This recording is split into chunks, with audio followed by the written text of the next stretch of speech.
আমি মাননীয় স্বরাষ্ট্রমন্ত্রীর দৃষ্টি আকর্ষণ করে বলছি, বাংলাদেশের মানুষের কপাল এমন যে মরার উপর খাড়ার ঘা সব সময়ই থাকে। এখানে মাননীয় স্বরাষ্ট্রমন্ত্রী যখন সংসদে এসেছেন 1991 সালে, আর আমি জন্ম হয়েছি 1998 সালে, তো সেই জায়গাতে যদি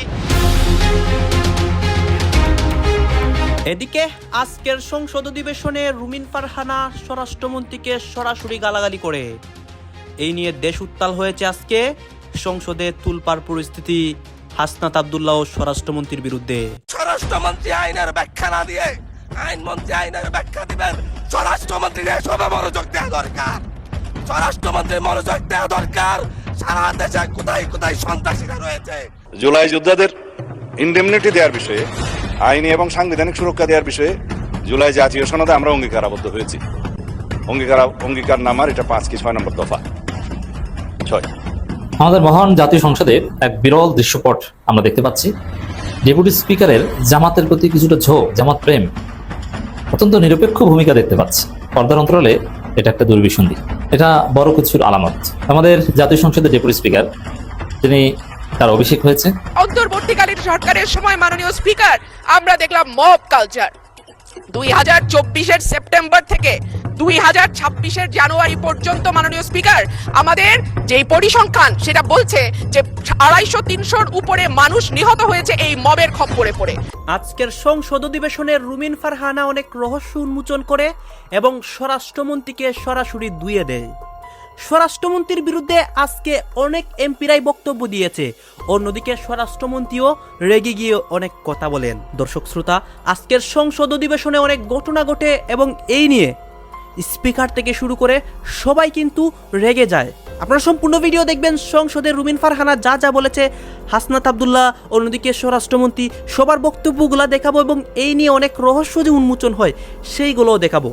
আর সুন্দর সুশ্রুত আমরা কথা বাড়াচ্ছি না, আমরা সরাসরি ভিডিওর মূল আলোচনায় চলে যাচ্ছি। মাননীয় স্পিকার, ব্রুট মেজরিটি সবসময় বিপজ্জনক।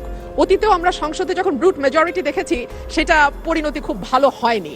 মাননীয় স্পিকার, সে কারণে আমি বিনীতভাবে বলি, আমাদের সম্পূরক প্রশ্নের বিধিনিষেধ যদি এত কড়াকড়ি ভাবে করেন তাহলে আমরা কি করে মন্ত্রী পরিষদকে জবাবদিহিতার আওতায় আনবো?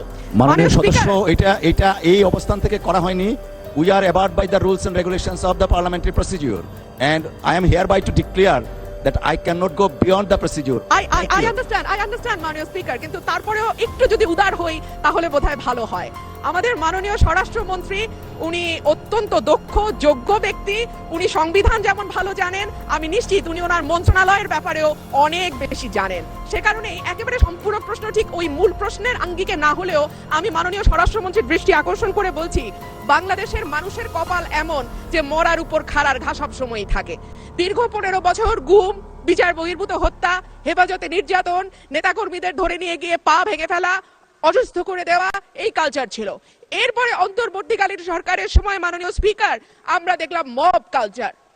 2024-এর সেপ্টেম্বর থেকে 2026-এর জানুয়ারি পর্যন্ত মাননীয় স্পিকার আমাদের যেই পরিসংখ্যান সেটা বলছে যে 250-300-র উপরে মানুষ নিহত হয়েছে এই মবের খপ্পরে পড়ে। আমার মাননীয় স্বরাষ্ট্রমন্ত্রীর কাছে প্রশ্ন, যেহেতু একটা খারাপ কালচার বাংলাদেশে শুরু হয়েছে এবং আমি নিজেও 21শে ফেব্রুয়ারি সেটার একজন ভুক্তভোগী, সেটা বন্ধ করার ব্যাপারে সরকার কি মেজার নেবে এবং স্বরাষ্ট্রমন্ত্রী এই ব্যাপারে কি কি পদক্ষেপ নেবেন? ধন্যবাদ। ধন্যবাদ মাননীয় সদস্য। মাননীয় মন্ত্রী। মাননীয় স্পিকার, আপনাকে ধন্যবাদ। মাননীয় সদস্যকেও অনেক বেশি ধন্যবাদ দিচ্ছি। এই মব কালচারের ইস্যুটি একটা ডিফারেন্ট ডিবেট, আলাদা ডিবেট হতে পারত। যত পরিসংখ্যান তিনি দিয়েছেন 24-এর 5ই আগস্টের পর থেকে এই 26-এর জানুয়ারি পর্যন্ত, সে পরিসংখ্যানটা আমার কাছে নাই। তবে আমাদের কাছে অনুমান আছে। আমরা সরকারের দায়িত্ব পেয়েছি, আমি এটা ক্ষমতা বলতে চাই না, আমরা এই রেসপন্সিবিলিটিটা পেয়েছি। এই দায়িত্ব নেওয়ার পর থেকে আজকে আমরা প্রায় 45 দিনও এখনো হয় নাই, 1.5 মাস হয় নাই। এর মধ্যে ঠিক মব নয়, মবের মতো, কারণ এখানে ডেফিনিশন আলাদা করতে হবে। কোনটা গাইবান্ধার পলাশবাড়িতে গিয়ে হামলা, সেটা কি মব হবে, নাকি কোনটা 21শে ফেব্রুয়ারিতে মাননীয় সদস্যের উপরে হামলা হয়েছে সেটা কি মব হবে, নাকি উত্তরা একটা বিজনেস সেন্টার, উত্তরা স্কোয়ার সম্ভবত নাম, সেখানে ঘেরাও করে দোকানপাট ভঙ্গ করেছে, সেটা কি মব হবে? সবকিছুকে মব বলা ঠিক হবে না। কিছু আছে সংগঠিত পরিকল্পিত অপরাধ, তার বিরুদ্ধে মামলা হয় এবং সেটা তদন্ত হয়, গ্রেফতার হয় এবং বিচারের জন্য সুপর্দ করা হয়।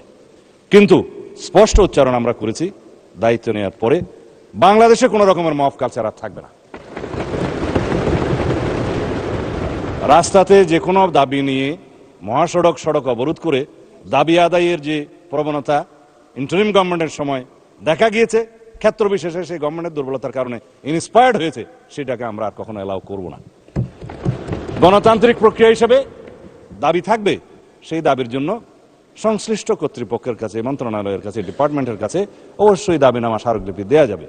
সেই জন্য জনমত সৃষ্টির জন্য সেমিনার, সিম্পোজিয়াম আয়োজন করা যাবে এবং প্রয়োজনে সেটা একটা জনসমাবেশের মাধ্যমে প্রকাশ করা যাবে এবং অ্যাসোসিয়েশন রাইট টু স্পিকস, এগুলো আমরা এনশিওর করব, সেটা করা যাবে। It's Democratic culture. কিন্তু মবের মাধ্যমে যেন আমরা সবাই এই সমস্ত দাবি আদায়ের প্রবণতা থেকে বেরিয়ে আসি। যখন সেটা মব হবে, মবের ডেফিনিশন আলাদা, স্পেসিফিক ক্রাইম হবে, ক্রাইমের ডেফিনিশন আলাদা, কোথাও থানায় গিয়ে আক্রমণ হবে, সেটা আলাদা। আমি এই প্রসঙ্গটা এখানে তুলছি না, কারণ এটা একটা রাজনৈতিক বক্তব্য তখন হয়ে যাবে। কোনোদিন যদি সেই বিষয়ে কেউ নোটিশ দেয়, সেটা করব, অথবা আমারও ইচ্ছা আছে 2-1 দিন পরে 300 বিধিতে আমি একটা বিবৃতি দেব। কুমিল্লা 4 আসন থেকে নির্বাচিত মাননীয় সংসদ সদস্য জনাব আবুল হাসনাত, আপনি একটি সম্পর্ক প্রশ্ন করতে পারুন দয়া করে। ধন্যবাদ মাননীয় স্পিকার। সালাউদ্দিন সাহেবকে প্রশ্ন করলে আবার কখন নোটিশ দেওয়ার কথা বলে ফেলেন, তো সেই বিষয়টা নিয়ে সবসময় আমরা একটু সংকোচে থাকি। তো আমরা পুলিশ সংস্কার নিয়ে কথা বলছি, পুলিশের সুশৃঙ্খলা নিয়ে কথা বলছি। লাস্ট 1 মাস পুলিশের শৃঙ্খলা নিয়ে যখন আমরা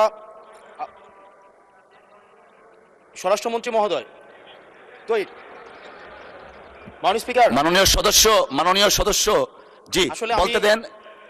মাননীয় সদস্য, লেট মি হ্যান্ডেল। মাননীয় সদস্য, আমাদের পার্লামেন্টারি প্রসিডিউরে আমরা যাই। মাননীয় স্পিকার, আমরা যখন পুলিশ সংস্কার নিয়ে কথা বলছি, মাননীয় স্পিকার, মাননীয় সদস্য, আপনি দয়া করে বসুন। আমরা আশা করছি পরবর্তীতে আমরা সকল সদস্যগণ সংসদীয় যে নর্ম আছে, প্র্যাকটিস আছে, সেটা মেনে চলবো। Thank you. Yes, thank you মাননীয় স্পিকার। মাননীয় স্পিকার, পুলিশ সংস্কার নিয়ে যখন আমরা কথা বলি বা পুলিশের যে বিষয়গুলো, তৃণমূলের কিছু পুলিশের অনেক সমস্যা রয়েছে ইনস্ট্রুমেন্টাল। যেমন পুলিশকে যখন তদন্ত করতে পাঠানো হয়, ওই তদন্তের খরচ কিন্তু থানা থেকে দেওয়া হয় না, আর যেটা দেওয়া হয় সেটা কিন্তু অপ্রতুল। আমরা যখন পুলিশকে একটা কাজ করতে দিচ্ছি কিন্তু বাজেট দিচ্ছি না, পুলিশে একটা কালচার প্রচলিত রয়েছে, সেটা হচ্ছে ম্যানেজ করে নাও। এই ম্যানেজ করতে গিয়ে দেখা যায় পুলিশ দুর্নীতির বিভিন্ন কাজে তারা কনভেনশনালি জড়িয়ে পড়ে। যেমন কিছুদিন আগে আমাদের 26শে মার্চের প্রোগ্রাম হয়েছে এবং সেটা হচ্ছে সবাই জানে, এই 26শে মার্চের প্রোগ্রামে যে বাজেট দেওয়া হয়েছে প্রশাসনকে, সেই বাজেট এবং প্রোগ্রাম করতে গিয়ে যে খরচ হয়েছে সেটার মধ্যে কিন্তু আনুপাতিক অনেক ধরনের ব্যবধান রয়েছে। তখন যে কাজটা করতে হয়, পুলিশ ব্যবসায়ী থেকে, তারপর হচ্ছে তার এলাকার বিভিন্ন প্রতিষ্ঠিত মানুষ থেকে কিন্তু অর্থ উঠাতে হয়। আমার মাননীয় স্বরাষ্ট্রমন্ত্রীর কাছে প্রশ্নটি হচ্ছে, এই যে পুলিশের যথাযথ বাজেট দেওয়া হবে কিনা, যাতে করে তাদের যে রুটিন ডেইলি অ্যাক্টিভিটিগুলো রয়েছে সেই ডেইলি অ্যাক্টিভিটিগুলো যথাযথভাবে তারা পরিচালনা করতে পারে এবং তাদেরকে যেন ম্যানেজ করে নাও কালচারে যেন না যেতে হয় এবং কোনো ধরনের দুর্নীতিতে যেন তাদেরকে যুক্ত না হতে হয়। ধন্যবাদ। আর একটা বিষয়, যদি সম্বোধন করার ক্ষেত্রে যদি ভুল হয়ে থাকে সেটা আমি অ্যাকনোলেজ করছি, কারণ আমার এই সংসদে আমি আসছি, আমার 27.5 বছর বয়স। সেখানে মাননীয় স্বরাষ্ট্রমন্ত্রী যখন সংসদে এসেছেন 1991 সালে, আর আমি জন্ম হয়েছি 1998 সালে। তো সেই জায়গাতে যদি কনভেনশনাল যে ভুল আছে, আমরা সেগুলো সংশোধন করতেও রাজি। আমাদের যখনই আমাদেরকে নোটিশ করবেন আমরা সেটাকে সংশোধন করে নেব। ধন্যবাদ। ধন্যবাদ মাননীয় সদস্য। We are learning every day. ধন্যবাদ। মাননীয় মন্ত্রী। মাননীয় স্পিকার, আপনাকে ধন্যবাদ। এটাই হচ্ছে পার্লামেন্টারি কালচার। আমি বয়স যাই হোক, মাননীয় সংসদ সদস্য হিসাবে আমাকে অ্যাড্রেস করতে হবে যে সদস্য প্রশ্নটি উত্থাপন করেছেন। আর্লি এজে পার্লামেন্টে আসাটা একটা সৌভাগ্যের বিষয়। আমরা সবারই উজ্জ্বল ভবিষ্যৎ কামনা করি। যেই মানে আমরা যে সময় এমপি হয়েছি তার চাইতেও আরো 8-10 বছর পরে জন্ম নেওয়াটা সৌভাগ্যের বিষয়, কারণ তার আগে সামরিক শাসনের সময় ছিল। যে প্রশ্নটা মাননীয় সদস্য উত্থাপন করেছেন, বাজেটের মন্ত্রী তো আমার পাশে আছে। এখন আমরা অনুরোধ করব পুলিশ বাহিনীকে আরো বেশি কর্মক্ষম করা এবং দুর্নীতিমুক্ত রাখার জন্য যথাযথ বাজেট তিনি দেবেন এবং সেই বিষয়ে আমরা আগামী বাজেট অধিবেশনে পুলিশের বাজেট বৃদ্ধির জন্য আমি একটা প্রস্তাব মাননীয় অর্থমন্ত্রীর কাছে, মাননীয় প্রধানমন্ত্রীর মাধ্যমে করে রাখছি।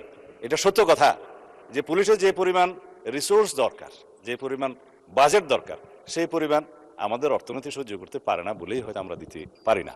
তবে আমরা একটা ট্রান্সপারেন্ট এবং জবাবদিহিমূলক পুলিশি ব্যবস্থা যদি কায়েম করতে চাই, পুলিশ যেন অন্য কোনোভাবে ম্যানেজ করার কালচার থেকে বেরিয়ে আসে, সেটা আমাদেরকে নিশ্চিত করতে হবে। ধন্যবাদ মাননীয় সদস্য। আমাদের মহান জাতীয় সংসদে এক বিরল দৃশ্যপট আমরা দেখতে পাচ্ছি। ডেপুটি স্পিকারের জামাতের প্রতি কিছুটা ঝোঁক, জামাত প্রেম, অত্যন্ত নিরপেক্ষ ভূমিকা দেখতে পাচ্ছি। পর্দার অন্তরালে এটা একটা দুর্বিসন্ধি, এটা বড় কিছুর আলামত। দর্শক, আমাদের জাতীয় সংসদের ডেপুটি স্পিকার, তিনি তার অভিষেক হয়েছে, অভিষেকে তিনি যে বক্তব্য দিয়েছেন এটা শুনলে মনে হয় কোনো জামাত এমপি ডেপুটি স্পিকার হয়ে বক্তব্য দিচ্ছেন। কোরআনের আয়াত, হাদিস, বিসমিল্লাহ, আউজুবিল্লাহ, কত সুন্দর। আল্লাহর ওলি ব্যারিস্টার মাওলানা আল্লামা কায়সার কামাল। দেখি ব্যারিস্টার কায়সার কামাল না ব্যারিস্টার নজিব মোমেন, মাওলানা ব্যারিস্টার নজিব মোমেন, পার্থক্য করা কঠিন। কথায় পার্থক্য করা যায় না। একজন দাঁড়িয়েছে আর একজন দাঁড়িয়ে নেই। ব্যারিস্টার কায়সার কামাল, তাকে বিএনপির এক যুগ্ম মহাসচিব ব্যারিস্টার মাহবুদ্দিন খোকন, তার বস, তিনি কুলাঙ্গার বলেছেন, তাকে পরকীয়াকারী বলেছেন, পরকীয়া করে, এবং তার বিরুদ্ধে আসলেই কায়সার কামালের বিরুদ্ধে অভিযোগ আছে এবং তিনি বিতর্কিত লোক। এই ব্যারিস্টার কায়সার কামাল তিনি কোরআন হাদিসের উদ্ধৃতি দিয়ে এমন ভাবে কথা বলছেন মনে হয় যেন জামাতের রোকন। শুধু তাই নয়, ব্যারিস্টার কায়সার কামাল প্রথম দিন সংসদ চালানোর পর আমি মূল্যায়ন করছি তার সংসদ চালানোর যে স্টাইল, তিনি অসাধারণ নিরপেক্ষতা দেখিয়েছেন। জামাতের প্রতি তিনি ইনসাফ করার চেষ্টা করেছেন। জামাতের আমির বা জামাত বিএনপির কেউ দাঁড়ালেই ফ্লোর দিয়েছেন, এমনকি যৌক্তিক কথা বলেছেন এবং যৌক্তিক দাবি মেনেছেন। সালাউদ্দিন আহমেদকে বারবার বসতে বলেছেন, তাকে থামিয়ে দিয়েছেন। সালাউদ্দিন আহমেদকে তার মাইক বন্ধ করে দিয়েছেন। এই ব্যারিস্টার কায়সার কামাল সালাউদ্দিন আহমেদের তোড়জোড় উপেক্ষা করে আমির জামাতের যে জনগুরুত্ব সম্পূর্ণ নোটিশ, সেটা আমলে নিয়ে আলোচনার সময় নির্ধারণ করেছেন। এতে জামাতের প্রতি ঝোঁক অথবা নিরপেক্ষ একটা আচরণ, ইনসাফপূর্ণ আচরণ মনে হচ্ছে। এবং জামাত সহ বিরোধী দলের এমপিদের যথেষ্ট সম্মানও দিচ্ছেন, যেটা মেজর হাফিজ দেয়নি। এটা দেখলে মনে হয় ওই যে ডেপুটি স্পিকার একজন জামাত থেকে হওয়ার কথা, তো সেরকম যে এই মনে হয় জামাতের deputy speaker barrister Kaiser Kamal পরকীয়া ম্যান। পরকীয়া ভাই, এটা আমি কিছু জানি না। এটা যদি আপনাকে জিজ্ঞেস করেন যে আপনি কেন পরকীয়ার কথা বলছেন, আমি বলবো যে ব্যারিস্টার মাহবুদ্দিন খোকনকে জিজ্ঞেস করেন, নিজেদের ঘরের সাক্ষী ভাই। তো দর্শক, ব্যারিস্টার কায়সার কামালের যে আচরণ, এটা জামাত সহনশীল এবং জামাতের প্রতি ঝোঁক মনে হচ্ছে। এটা কেন আমরা আলোচনা করব। কেউ ফাঁসির মঞ্চ, আবার কেউ গুম থেকে সংসদে এসেছেন, যা বিশ্বে বিরল। হ্যাঁ, এখানে জামাত এমপিদের যথেষ্ট সম্মান দিচ্ছেন। ফাঁসির মঞ্চ থেকে এটিএম আজহারুল ইসলাম এসেছেন, তাকে স্মরণ করছেন কার্যত। আরো আছে বিএনপিরও। এবং গুম থেকে এসেছেন তো জামাত এমপি ব্যারিস্টার আরমান, তিনি গুম থেকে ফিরে এসে এমপি হয়েছেন। একটা নিরপেক্ষ ভাব। আসলে কি তাহলে বিএনপির এই স্পিকার ভালো হয়ে গেছে? তিনি নিরপেক্ষতার সাথে দায়িত্ব পালন করবেন, বা স্পিকাররা যেটা বলে দায়িত্ব নিয়ে যে না আমি এখন সবার, আমি দল থেকে পদত্যাগ করেছি, আমি নিরপেক্ষ, আসলে কি সেটা? না, কিছুই না। এরা আপাতমস্তক বিএনপির দালালি ছাড়া অন্য কিচ্ছু করতে পারবে না। তারেক রহমানের কনসার্নের বাইরে এই ব্যারিস্টার কায়সার কামাল এক বিন্দুও যাবেন না। মেজর হাফিজ অগরণ ঘটাতে পারেন, তার ইতিহাসই হচ্ছে বিদ্রোহ করা, এটা বাদ দিলেন, কিন্তু কায়সার কামালও এক বিন্দু পরিমাণ এদিক ওদিক যাবেন না। তিনি বিএনপির দালালি করবেন, এতে কোনো সন্দেহ নেই। তাহলে এই যে সুন্দর আচরণ, কোরআন হাদিস, এর রহস্যটা কি? এর রহস্য সিম্পল। বিএনপি চায় সংসদ এভাবে উত্তপ্ত হোক, এভাবে বিরোধী দল অধিকার পাক এবং বিরোধী দলের প্রতি স্পিকার ইনসাফ করুক, এটাই চায়। এর মধ্যেই মধু। কারণ আমাদের যে সংসদ, এটা একটা ধৈর্যের সংসদ। এটা কখনো জনগণের প্রতিনিধিত্ব করতে পারেনি, এবং এই সংসদ কার্যকর ভিভিড কোন সংসদ নয়। এই সংসদ ফ্যাসিবাদ চর্চার প্রাণকেন্দ্র। এই সংসদেই যত অঘটন, যত আকাম ঘটেছে। এই সংসদ গণবিরোধী সংসদ। হ্যাঁ, সংসদ জনগণের সংসদ হবে। জুলাই সনদের ভিত্তিতে যদি পুরো রাষ্ট্র ব্যবস্থাকে সংশোধন করা যায়, সংস্কার করা যায়, দেন আপনারা যে সংসদ দেখবেন সেটা হবে হয়তো জনগণের সংসদ। কিন্তু এখন যে সংসদ দেখছেন, এটা জনগণের সংসদ না। এখানে খুব সহজে ফেসিবাদ কায়েম করা যায়। এই জন্য ইতিহাস বলে যে সংসদ কোনোদিন জনগণের অধিকার আদায় করতে পারেনি, এরকম কোনো ইতিহাস নেই, এক্সাম্পল নেই। জনগণের অধিকার আদায় হয়েছে রাজপথে।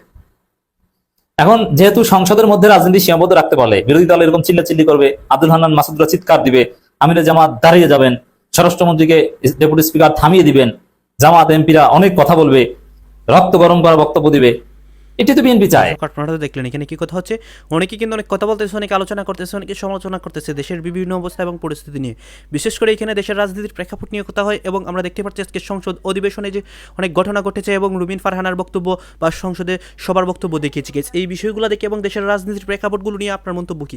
আপনার গুরুত্বপূর্ণ মন্তব্যটা অবশ্যই আপনারা আমাদের কমেন্ট বক্সে লিখে যাবেন। সর্বশেষ আপনাদের কাছে আমাদের রিকোয়েস্ট থাকবে, আপনারা আমাদের চ্যানেলের নতুন দর্শক হয়ে থাকলে চ্যানেলটি সাবস্ক্রাইব করবেন এবং পাশে থাকা বেল বাটনটি বাজাবেন, যাতে করে নেক্সট ভিডিওটা সবার আগে আপনাদের কাছে পৌঁছে যায়। ধন্যবাদ।